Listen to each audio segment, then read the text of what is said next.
Evan Miyakawa, EvanMIYA.com. I'm on his website right now. All of the analytics data.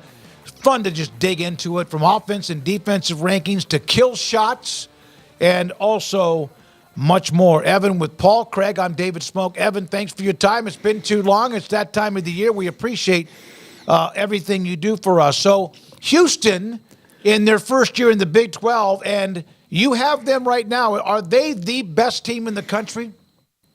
I definitely think it's arguable that they are. The advanced metrics certainly love them. I think public consensus would probably say that they have a little bit more to prove as they get into Big 12 play to kind of solidify their status as the best team in the country. But from what we've seen so far from them this season, from an advanced metrics perspective, as well as what we knew they had coming into the year, there's nothing that they've done so far to not suggest that they're one of the best, if not the best team in the country. Obviously, there's a couple other teams in that conversation right now, and they're not ranked number one in the AP poll as of today, but I definitely think they're very strong.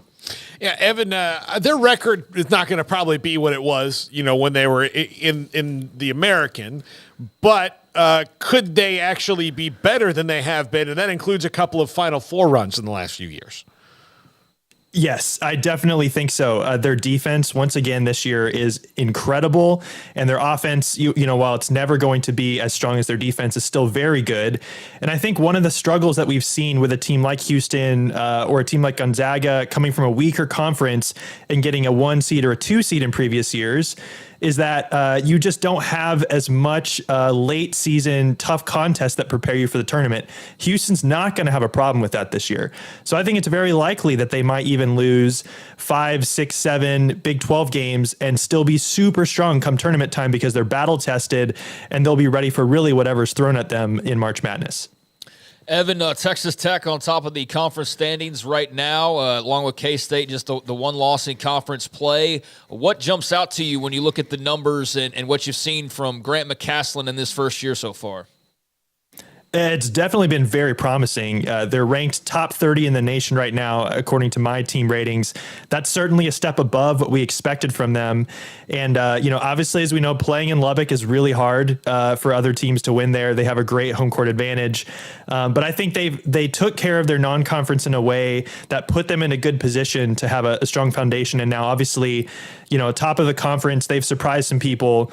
I wouldn't expect them to finish in the top 2 or 3, once we get to conference tournament time, but certainly setting up really well for them so far. Kansas State, they've had some clutch wins, including last week at home where they found a way to win the game in overtime against Scott Drew and company. What's missing from their resume, in your opinion? Yeah, I mean, looking at their resume, they just don't have quite as much of a, quality wins as they had last year. And they don't have, in terms of a roster standpoint, they don't have a go-to, two-man game like they had last year in Marquise Noel and Keontae Johnson. They just don't. And so I think Jerome Tang is a great coach, and I think he's done really well with them. But their offense in particular this year just isn't as good as last year. They're outside the top 100 nationally in my offensive ranking for teams. That's obviously a concern for them. Their defense is still really, really good, but they definitely need some work done to their offense to kind of see them reach similar levels to last season. You've got Baylor with the 4th ranked offense, but the 84th ranked defense. Is that why they just feel so wonky sometimes when you're watching them? Yes. On that note, going back in my database, this is the worst Baylor defense from an analytical perspective since 2016. We complained last year that their defense wasn't up to Baylor's usual standard in recent seasons, and this year is worse in terms of national ranking, which is pretty crazy to say. Like you mentioned, though, their offense is top 5 in the country. Right now, I have their offense only behind Purdue, Alabama, and UConn, who are all really great offensive forces. So the offense is not an issue, but the consistency on the defensive end, the ability to, not trade blow for blow, but actually get stops and build leads, has been a struggle for them so far this year. Evan Miyakawa with us. Evan Miya again, MIYA online if you want just a bucket load of information right in front of your eyes. Craig? So, Evan, Rodney Terry and company needed that win. They were very excited about that this past weekend. But how do you feel about Texas at this point? Are they, a team with the potential to be near the top of the standings when all is said and done? Or are they looking like a middle of the road team. What are your impressions on the Longhorns? I think one of the funny things about being in a conference as loaded as the Big 12 is that a team like Texas profiles to have a lower seed or a worse seed in the Big 12 tournament than they will actually have in March Madness if they got there, just because of how crazy good the Big 12 is. So right now I have Texas, I think 9th or 10th in the Big 12, and that's still top 40 in the entire country. So, with that being said, I do think there's a little bit of a disparity right now between, kind of how the human AP voters see Texas and where the advanced analytics have them. Texas, has been in or around the top 25 for most of the season, but the advanced metrics haven't really shown that they're that good. So, getting that win this week was huge for them, but especially in a crowded Big 12, they're still kind of in the bottom half there. And so there's, a lot of potential for if they don't continue to improve, having multiple game skids and being kind of in trouble when we get around to March. Evan, I don't know how the numbers bear this out, and this is just me watching Texas. And look, they played really well the other day, but have not played consistently throughout the year. They have a lot of really good parts, but they don't seem to work together all that well all the time. The other day, offensively, they were fantastic. I mean, especially in the first half, couldn't miss. They have things that should make you think, okay, this is a team that can go, but for whatever reason, they can't make it work well together. Is there a numerical way to explain that? I think kind of on that note, one thing I've noticed about their roster is that, like you said, they have a lot of really good pieces, but I don't think they have one player who is their dynamic, dominant player who is going to always have the offense run through them and is going to kind of connect all the other pieces. I think they got Max Asmus this offseason to be that. And I think he's been pretty good, but he's not been spectacular. His offensive rating on my website is the best on the team, but his defense is very lacking still. They, have a bunch of good players, but none of their players are ranked inside the top 100 nationally. And for a team of their caliber, you would hope that you have a player on the team, who has value, who brings value to the team when they're on the court, who's kind of in that top 100, top 50 range. They've got a lot of dudes, but as I said, they don't necessarily have one go-to player who I think is going to be reliable for them, kind of in the same way that you've seen from maybe some Texas teams in the past or other teams in the Big 12, thinking about a Marquise Noel and what he did in the tournament last year. So, you would hope that you have some stars emerge. I like a guy like Dylan Mitchell. He's been talked about for years, and hopefully he's having a really good season this year. Obviously got a lot of potential there. You need to extract more from a guy like Caden Shedrick, who's got a lot of potential coming from Virginia, but again, hasn't played as much as you would like. So there's definitely potential there for sure to improve. So you mentioned Baylor 84 defensively. Where is the weakness? Besides apparently totally sure. Everywhere, right? I mean, yeah.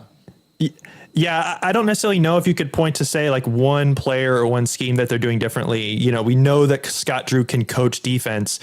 So, from a numbers perspective, I don't necessarily have a solution. I certainly think you would hope with, a lot of the new pieces that they have this year, that it's just a matter of gelling the longer they go into the season, and that by the time you get to the tournament, they've really got their defensive schemes and principles nailed down.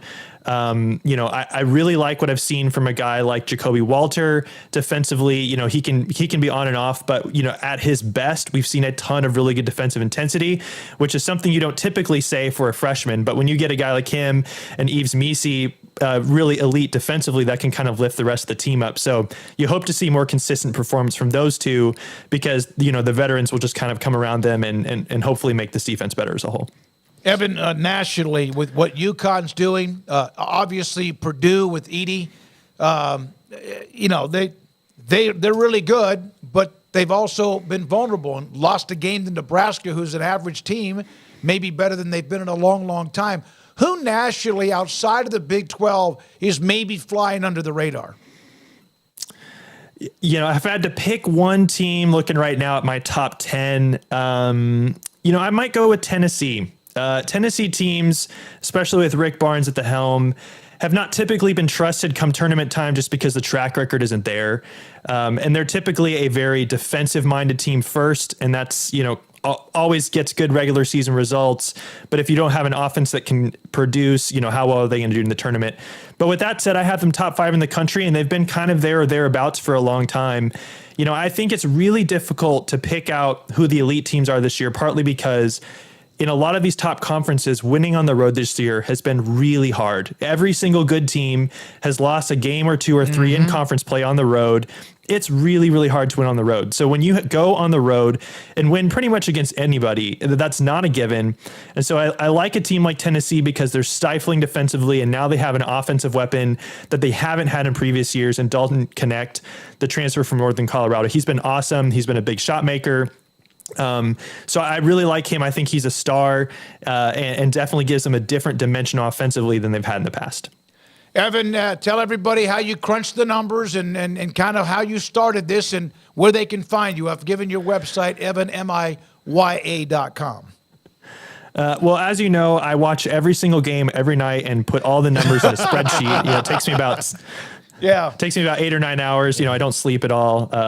No, obviously I don't do that. I have a lot of automated data sources that can kind of help fill this stuff out for me. But for those who don't know, I was in grad school at Baylor getting my PhD in statistics when I started this website. And I actually think being on the radio with Sikkim 365 was probably my first radio or podcast that I ever did. So I'm really grateful to you guys for being, one of the first opportunities that I ever got. Well, yeah, I remember when you jumped into it, and now look at you. You're famous. And so we will always want to get credit for that. Yeah, we need to get you a coffee sponsor for your website there, Evan. I mean, based on your background. Yeah, I see that. Yes, I do like to collect coffee from all over the place. I didn't know if that was just books you'd read, and then I started realizing it was a bunch of coffee. That's just a ton of it. That's how do you think he gets all these numbers crunched? Yeah. Especially when he watches every game every single night and never sleeps. Evan, I want to go back to a question in the chat room. You mentioned, Paul mentioned Texas. They have Hunter, DeSue, Mitchell, Asmus, all these guys, plus the transfer in Shedrick, and yet it doesn't seem like it's working. And you have DeSue as their highest rated player at 115. And when you think about it, there's 5,000 basketball players. What is it about him that would not put him, or that does not put him among the top 50 or 75? Because I thought he carried that team on his back last year. It's actually really just a lack of sample size on the season. If he were to play the same way the rest of the season, play 20 plus minutes a game, he would not be outside the top 100 anymore by the time we get to the end of the season. So I think it's partly just the fact that he needs to produce this more in order for the statistical model that measures these things to become more confident in his ability. But certainly what he's shown so far, he's moving up in the right direction. All right, Grant McCasland in Texas Tech. He just loves to talk about defense and what they've done. Your thoughts about what they've accomplished so far? Well, again, I love Grant McCasland, and I thought he was a great hire for Texas Tech, establishing his principles quickly, but still being able to be flexible and not, just use the same system he had at North Texas, but, adapt to the Big 12. I've been really impressed with him so far. Thank you, buddy. Appreciate your time. Evan Miyakawa, College Basketball Advanced Analytics, evanmiya.com. And you can go on there and look at all the numbers and crunch the numbers. Some of you have asked